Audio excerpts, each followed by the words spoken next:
हरिओम। मैं आचार्य श्रीकांत शर्मा आप सभी का श्री एस्ट्रोलॉजी वर्ल्ड चैनल पे स्वागत करता हूँ। आज एक बहुत ही महत्वपूर्ण विषय पे हम चर्चा करेंगे। आज का जो विषय है, एक अच्छे घर, एक शुभ ग्रह और एक अशुभ ग्रह का परिवर्तन।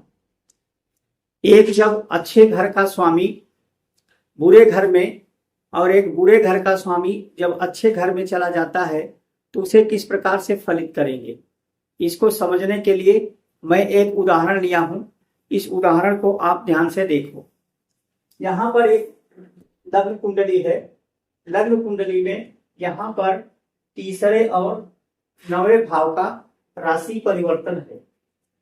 परिवर्तन में 4 प्रकार के परिवर्तन होते हैं। तो सबसे महत्वपूर्ण 100% जो रिजल्ट देने वाला परिवर्तन होता है वो राशि परिवर्तन होता है। जब राशि परिवर्तन उसे कहते हैं जब एक भाव का स्वामी दूसरे भाव में और दूसरे भाव का स्वामी उसी भाव में चले जाए। यहाँ पर राशियों का परिवर्तन हो रहा है क्योंकि यहाँ पर देखेंगे तीसरे भाव का स्वामी बुध है। बुध 9वें घर में बैठा है। 9वें घर का स्वामी गुरु है। गुरु यहाँ पर बुध के घर में बैठा। यहाँ पे ये राशि परिवर्तन हुआ, इसे एक्सचेंज या राशि परिवर्तन योग कहते हैं। इस योग में 100% रिजल्ट मिलता है। अब यहाँ पर हम समझने का प्रयास करेंगे। यहाँ पर एक बुरे घर का स्वामी अच्छे घर में इन्वॉल्व हो रहा है और एक अच्छे घर का स्वामी गुरु बुरे घर में इन्वॉल्व हो रहा है। जैसा हम सभी जानते हैं 9वें भाव से गुरु और पिता का विचार किया जाता है। तो इस प्रकार से विचार करेंगे तो अब इनके जो है, क्योंकि ये 9वें भाव से हम धर्म का बात करते हैं और तीसरे भाव से, तीसरा भाव होता है कामनाओं का भाव, काम वासना का भाव। तीसरे 9वें भाव का स्वामी तीसरे भाव में गया तो यहाँ पर जातक के पिता तीसरे भाव में गया है तो जातक के पिता चरित्रहीन हो सकते हैं। लेकिन तीसरे भाव का जो स्वामी है वो जो है 9वें भाव में गया तो यहाँ पर किस चीजों का परिवर्तन आएगा? वो जो है काम वासना को ही धर्म मानेगा। तो यहाँ पर एक चीज अच्छा हो रहा है और एक चीज बुरा हो रहा है। तो इस स्थिति में हमें करना क्या चाहिए?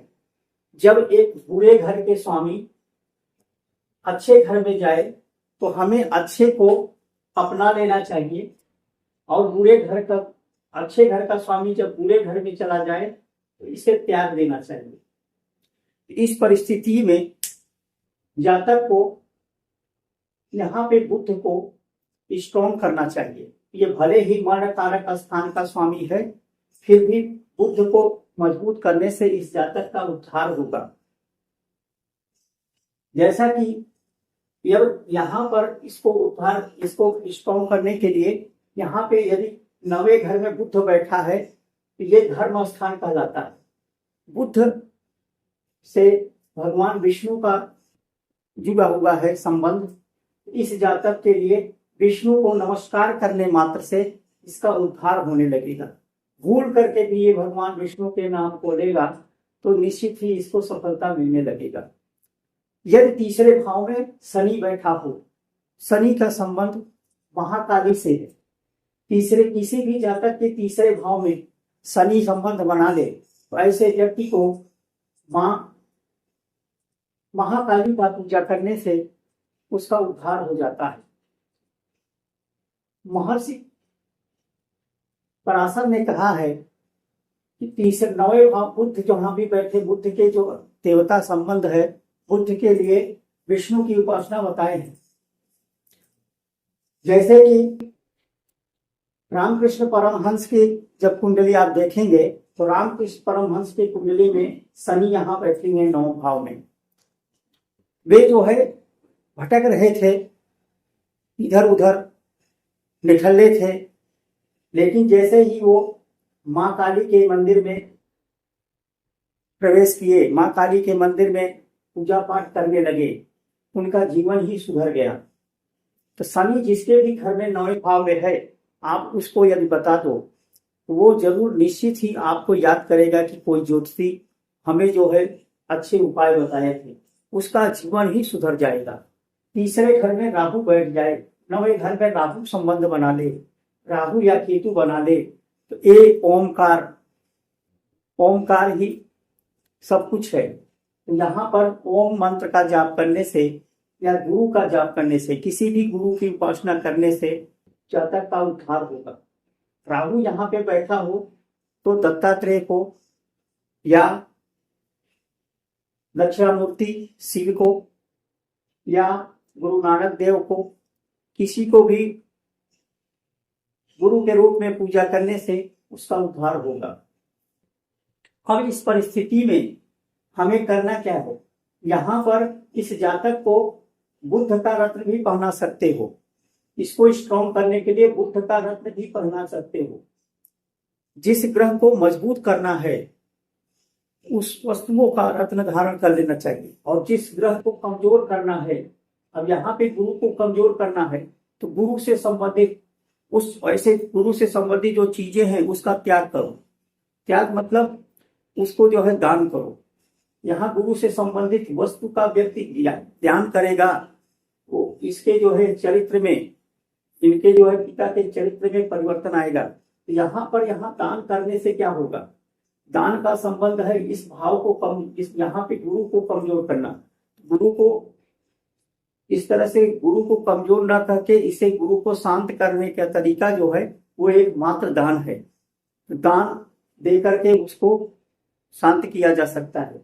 लेकिन इस परिस्थिति में यहाँ पे हम देखेंगे बुध जो है तीसरे घर का और छठे घर का दो अशुभ स्थान का स्वामी होने के बावजूद भी ये यहाँ भाग्य स्थान पे बैठ करके भाग्योदय करेगा।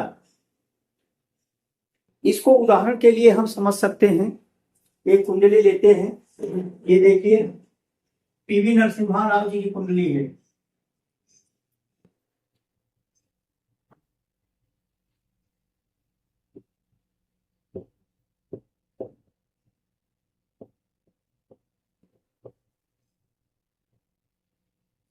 पूर्व प्रधानमंत्री पीवी नरसिम्हा राव जी की कुंडली है।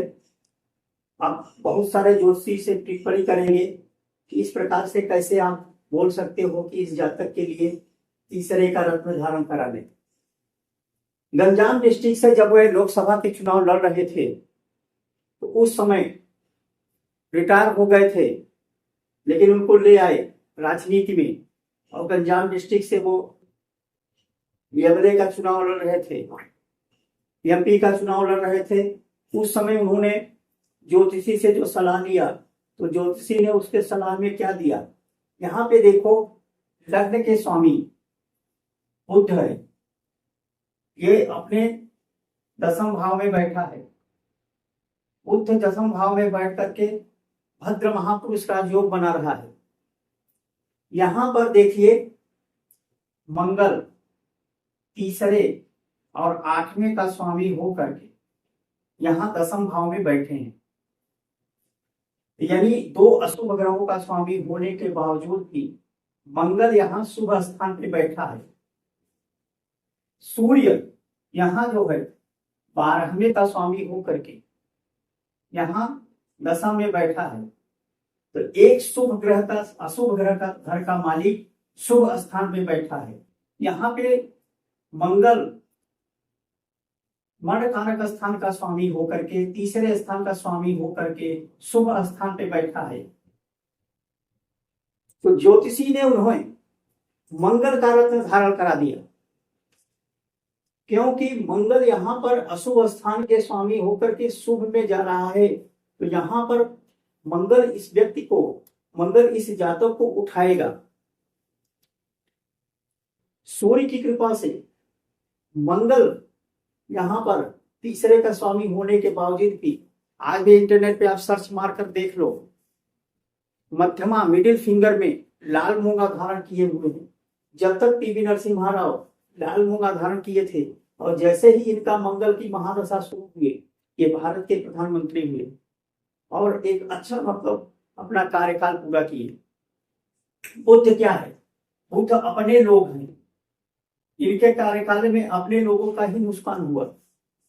और जैसे ही जब तक वो जीवित रहे मूंगा धारण करके रखे रहे और एक अच्छा सरकार चलाई।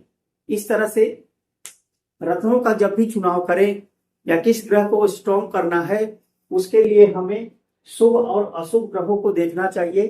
कौन से ग्रह पे किस ग्रह का कौन से भाव पर कि कौन सा ग्रह बैठा हुआ है, वो किस भाव का स्वामी है। हमें ब्लाइंडली ऐसे रत्न नहीं पहना देना चाहिए कि वह जो है केंद्र का स्वामी, वह जो है पंचम भाव का स्वामी है, नवम भाव का स्वामी है या लग्न का स्वामी है तो रत्न धारण कर लो। ऐसा कहना सरासर गलत है। यहाँ पर लग्न के साथ साथ, क्योंकि लग्न तो क्या है, लग्न जो है ये जो राशि है, राशि मनुष्य नहीं है, हम व्यक्ति नहीं है, राशि व्यक्ति नहीं है, राशि जड़ात्मा है। और जीवात्मा क्या है, जीवात्मा क्या है, जीवात्मा ग्रह है। तो रत्नों का जब भी विचार करें तो ग्रहों से करें, न कि राशि से करें। इस प्रकार से किसी भी तरह का रत्नों से संबंधित कोई भी सलाह हो तो आप मुझसे पूछ सकते हो। और आप मेरे चैनल को लाइक एवं सब्सक्राइब करो तथा इसी प्रकार से हम आपका नए नए वीडियो लाते रहेंगे। आप मेरे चैनल को लाइक सब्सक्राइब एवं शेयर करते रहें। आप लोगों से विदा लेते हैं। धन्यवाद। हरिओम।